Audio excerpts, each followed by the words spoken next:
Mainstream history assures us that the states or countries or empires appeared naturally within the human society and were a sign of their sophistication and so-called advancement.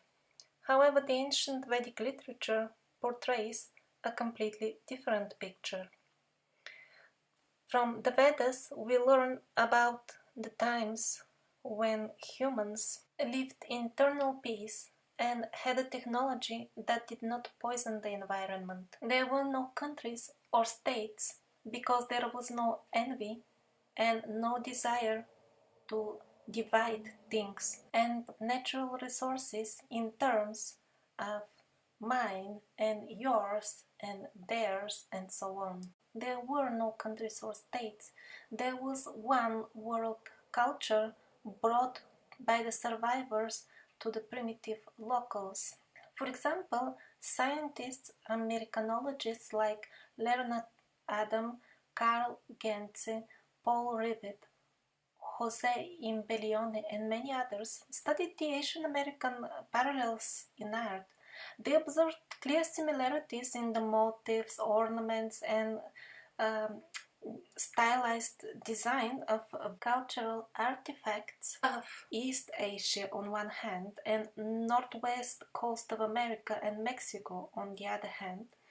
And these styles and ornaments were too close to develop just like that by chance and independently of each other. Later on, German and Austrian ethnologists who created the theory of the culture craze or cultural circles or fields like Graebner, Schmidt, Ankerman and Cooper, amongst others, tried to prove that the cultures of all the nations around the globe originated from 7 or 8 successive waves of migration of a gigantic scale emanating from a certain mysterious center which should be located somewhere in Europe or Asia. And it was only the mistaken Scaliger chronology which hindered these historians. Their observations about the cultural items were absolutely correct. However, they did not fit in the mistaken official chronology. And so the final conclusion of the research of these various historians was destined to reach a dead end, and these ethnologists concluded, unfortunately, nearly all the parallels that we presented are of no use, as the chronological gap between them spans over many centuries. If, let's say, the lotus pattern from Amaravati, India, date to the 2nd century AD, their Mexican doubles from Chichen Itza were created somewhere around in the 12th century AD. In Cambodia, the step pyramid design appeared for the first time only in the 10th century AD, whereas in Mesoamerica that happened in the early 1st century BC. In those ancient times, the parasites fought the human race openly, and everybody knew who is fighting whom. However, in more recent times, they completely changed their tactics. Now they don't show their faces openly, and they only operate through a relatively small number of humans who know everything and are members of the top levels of various secret societies. The rest of the population of the earth has been rendered so senseless and so unaware of its real nature and history as a result of the fraudulent propaganda of the parasites, which has been reshaping our views for many centuries, that most of us have become not people but sheeple, blindly following our so-called elected leaders. Although Social surveys from all over the world all point to the fact that most of the people on this planet consider their government leaders to be total scam and fraud and criminals. Still, those very same people watch TV every day, TV which is censored by that same honest government. And these very same people believe the school books, although these school books have been instituted as true by that same government. But we did not reach this pathetic low state just at once.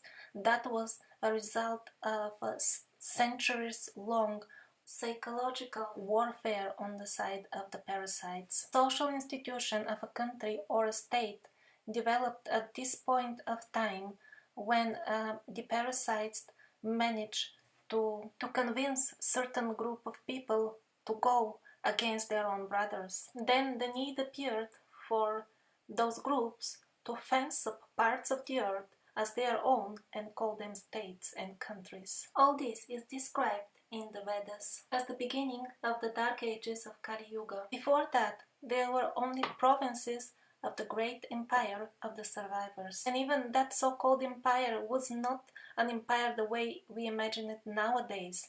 It was not a country that kept its citizens like slaves, like the modern countries. People were free and they owned the land they were born on. Finally, sometimes in the 16th and 17th century, the parasites managed to corrupt a group of the humans on the territory of Western Europe, and those started carrying out their plan of creating countries and states that were absolutely independent from the survivors. The parasites managed to appoint their own people, which were rebels and insurgent kings, who manipulated the public opinion with lies and false religion-based slogans. According to the law of that time, kings who did not have proper right to the throne, who were insurgents, they had to be punished by death. And that is why these newly appointed rulers desperately needed a new history that will make their claim to the throne seem legitimate. All this was centrally orchestrated by the parasites, and that is why a very similar scenario happened almost in each and every European country.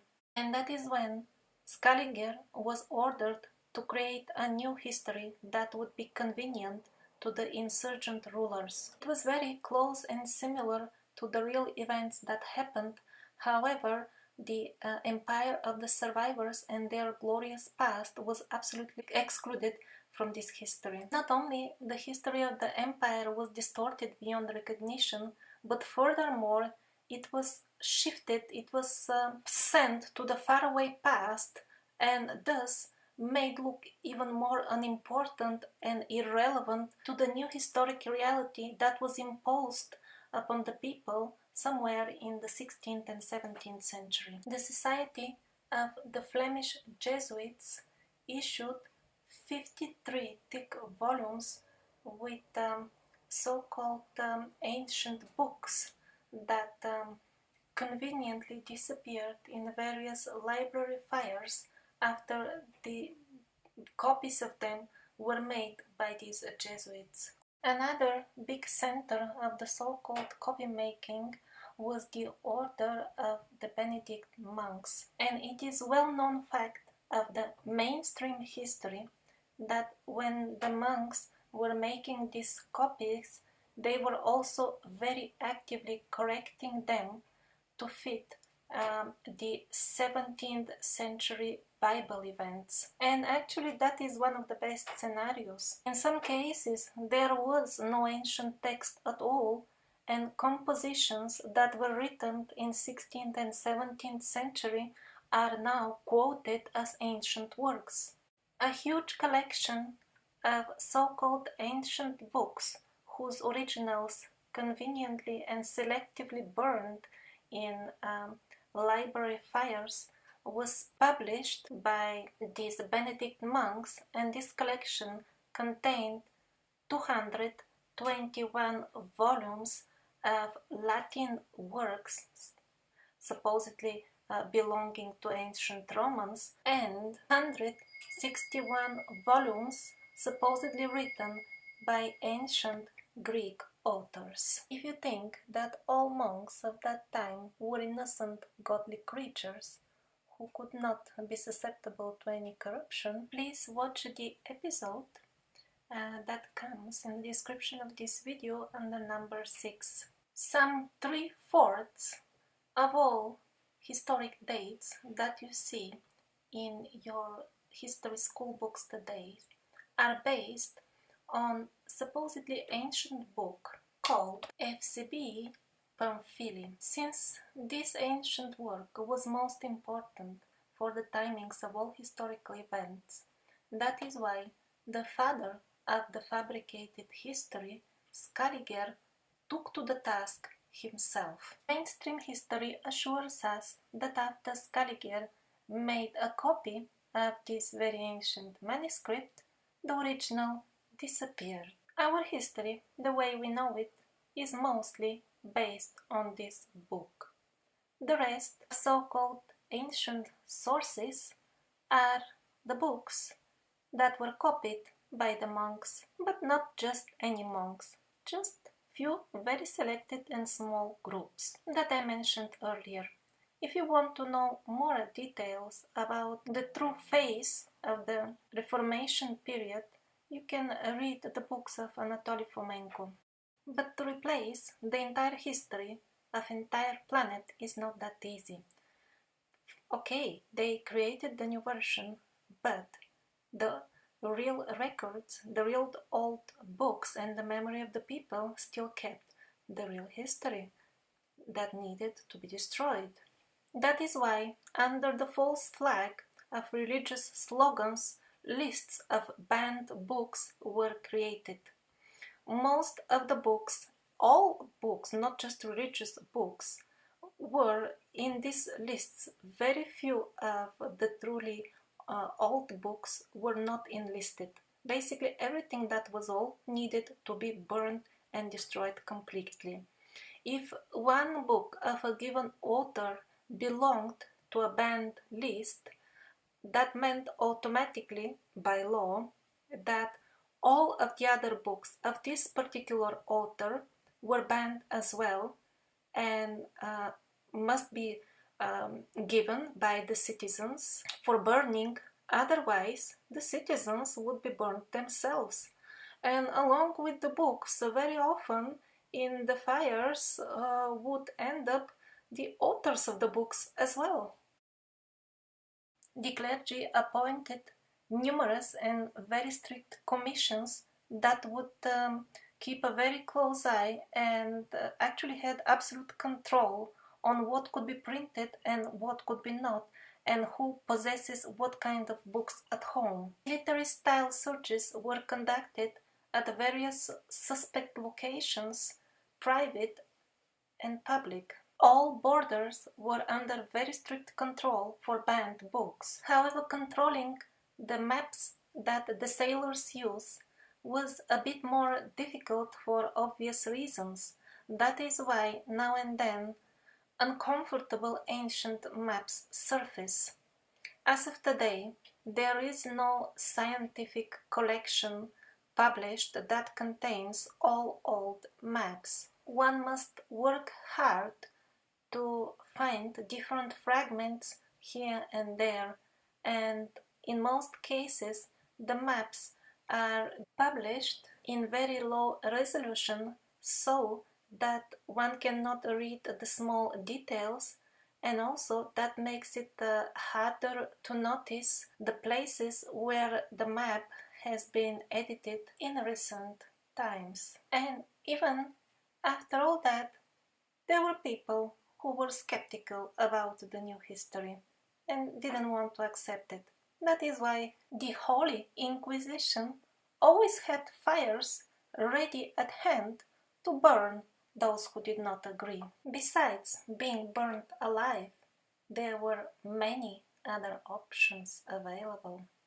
This is how our so-called history was made official, not by scientists and not by historians.